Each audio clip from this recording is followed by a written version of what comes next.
तुम पूछते हो कि मैं कौन हूँ। मैं वो हूँ जिसने तुम्हारे हंसते खिलखिलाते बचपन को साकार करने के लिए अपनी रंगीन जवानी को भुला दिया। मैं कौन हूँ?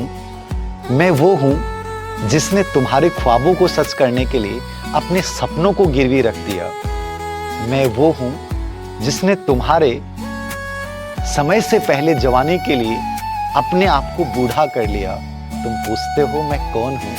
मैं वो बाप हूँ जिसने तुम्हारी हंसी के लिए अपने हर दर्द अपने दुख को दबा दिया। फिर भी तुम पूछते हो तुमने क्या किया? मैंने वो सब कुछ किया जो शायद अपने लिए नहीं कर सका, लेकिन तुम्हारी हर खुशी के लिए किया।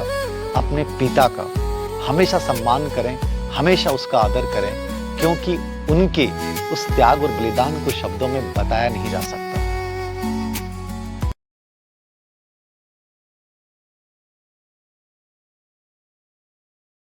हेलो जी, राम राम जी, सारा ने तो स्वागत है थरवाज के फिर से एक नए व्लॉग में। तो हम उम्मीद करते हैं कि आप स्वस्थ होंगे, मस्त होंगे और खूब मन लगाकर जो है वो तैयारी कर रहे होंगे। तो आई होप आप सबकी तैयारी जो है वो बहुत ही अच्छे से चल रही होगी और आप कंटिन्यू जो है लगातार उस पर मेहनत कर रहे होंगे। और फ्लो आने में थोड़ा टाइम लगता है, लेकिन कोई बात नहीं, धीरे धीरे फ्लो जो है वो आ जाएगा। तो किसी भी चीज़ को बार बार बहुत से एस्पिरेंट ये बोलते हैं कि जब हम किसी भी चीज़ की तैयारी करते हैं या फिर कोई भी कॉम्पिटिटिव एग्ज़ाम की तैयारी करते हैं तो चीज़ें हमें याद नहीं रहती। तो याद करने का सबसे बेस्ट फॉर्मूला जो है वो है रिवीजन। क्योंकि आप कितने ही घंटे पढ़ लीजिए, अगर आपने उनको रिवाइज़ नहीं किया या फिर मनन नहीं किया तो वो चीज़ें आपको याद नहीं रहेंगी। जब चाहे आप एक दिन में उन्हें कितना ही पढ़ लीजिए, लेकिन 2 दिन के गैप के बाद, 4 दिन के गैप के बाद, फिर 6 दिन के, फिर हफ्ते, फिर 10 दिन, फिर 15 दिन, फिर महीने, जैसे जैसे आप आगे बढ़ते जाएं, आगे वाले पेज पढ़ते जैसे आज आपने कुछ भी पढ़ा और कल आप जो है वो नया टॉपिक पढ़ने वाले हैं, तो नया टॉपिक शुरू करने से पहले आपको क्या करना है कि आपको पहले जो आपने कल जो टॉपिक पढ़ा था या फिर कल जो सिलेबस कवर किया था उसको 2 मिनट के लिए रिविज़न कर लेना है। तो आप पाएंगे धीरे धीरे आपको खुद को महसूस होगा कि वो सारी चीज़ें जो है आपको परमानेंटली याद हो रही है, यानी आप उनको कभी भूल ही नहीं पा रहे हैं। उनसे कोई भी क्वेश्चंस आ जाए, आपका कोई भी क्वेश्चंस जो है वो गलत नहीं होगा। तो इस तरीके से जो शुरुआत में सारी चीज़ें याद किसी को नहीं होती, प्रैक्टिस करने से या फिर लगातार मेहनत करने से। क्योंकि कहते हैं ना कि जब हम हार्ड वर्क करेंगे तब भी हम स्मार्ट वर्क करना सीख पाएंगे। तो आप हार्ड वर्क करोगे तो आपको खुद को पता लग जाएगा कि मुझ में क्या कमी है और किस तरीके से मुझे चीज़ों को याद करना है, और फिर जो है वो चीज़ें याद रहेगी। तो फिर उसके बाद जो है वो आपको सारी चीज़ें आप खुद पाएंगे कि मुझे याद हो रही है, और कॉन्फिडेंस भी आएगा। शुरू शुरू में कॉन्फिडेंस किसी भी नहीं होता, और कॉन्फिडेंस जो है वो किसी भी बाज़ार में नहीं मिलता। ये जो है लगातार आपके मेहनत करने से, पढ़ाई करने से बिल्डअप होगा।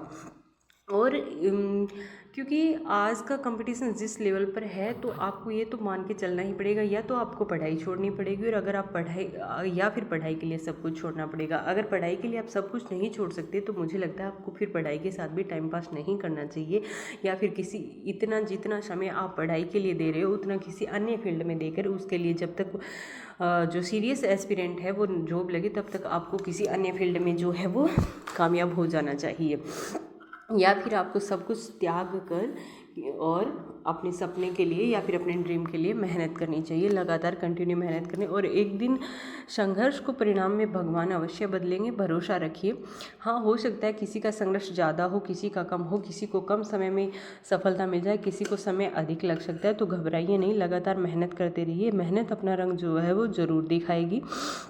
और उसी के साथ साथ अपना जो है वो सेल्फ के बारे में भी थोड़ा ये सोचिए कि आप में जो है वो क्या क्या सुधार, क्योंकि हमारा जो क्या है तो स्टडी के साथ साथ हमारी एक व्यक्तित्व में भी निखार आना बहुत ज़रूरी है। उसके लिए आपको अपनी कुछ न कुछ, जैसे मैंने कुछ आदतें लिखी, मैं तो क्या करती हूँ डेली का डेली 1-2 या बैड हैबिट लिखती हूँ, सब में होती है। तो मैं ये कोशिश करती हूँ कि आज मैंने अपने आप से जो है ये बैड हैबिट रिमूव कर दी है और कल जो है ये बैड हैबिट रिमूव करनी है। तो धीरे धीरे आप पाएंगे कि आप में बहुत सुधार हो रहा है, आपकी व्यक्तित्व में बहुत सुधार आ रहा है, आपकी स्किल्स बढ़ रही है। तो पढ़ाई का मतलब किताबी कीड़ा बनना नहीं होता। अगर आपके पास स्किल्स है, नॉलेज है, तो मान लीजिए कि अगर आपकी गवर्नमेंट जॉब नहीं भी लगी और आपने खूब मेहनत की, अथाह मेहनत की, और आपके पास ज्ञान है, आपके पास स्किल है, तो आप अपने आप को कहीं भी स्थापित कर सकते हैं। अगर क्योंकि चारों तरफ बोलबाला आपकी नॉलेज का है। अगर आपके पास नॉलेज है तो अगर आप कोचिंग सेंटर में भी जाएंगे तो आपको लाखों रुपए देंगे। सारा खेल किसका है? आपके ज्ञान का है, लेकिन उसके लिए कुछ होना भी तो चाहिए ना। और आप अपने आप को इतना स्थापित कर सकते हैं कि आज के टाइम में कोचिंग इंडस्ट्री जो है वो इतनी आगे बढ़ चुकी है कि आप सोच भी नहीं सकते। लेकिन उसके लिए कुछ होना चाहिए। ऐसा नहीं है कि कोचिंग में भी वो इंसान टिक पाता है या फिर अपने आप को स्थापित कर पाता है जिसके पास अथाह नॉलेज है। क्योंकि आपको लगता है ऐसे कोई कोचिंग में टिकने नहीं देगा। आपसे सवाल किए जाएंगे, अगर आपको नहीं आएगा तो वो आपको वहाँ से निकाल दिया जाएगा। तो वहाँ पर भी आपके ज्ञान को परखा जाएगा, आपके व्यक्तित्व को परखा जाएगा। इसलिए लगातार मेहनत कीजिए और संघर्ष कीजिए और अपनी जो है इस कंपटीशन भरी दुनिया में अपनी जगह बनाइए। अपने एक एक मिनट का जो है वो सही से इस्तेमाल कीजिए।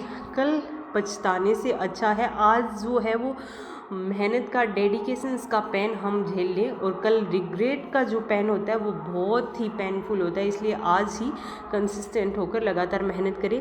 धन्यवाद। चलिए मिलते हैं नेक्स्ट वीडियो में। कोई बात हो तो कमेंट के माध्यम से ज़रूर बताइएगा। वीडियो को शेयर कीजिएगा, लाइक कीजिएगा और कमेंट कीजिएगा। और कोई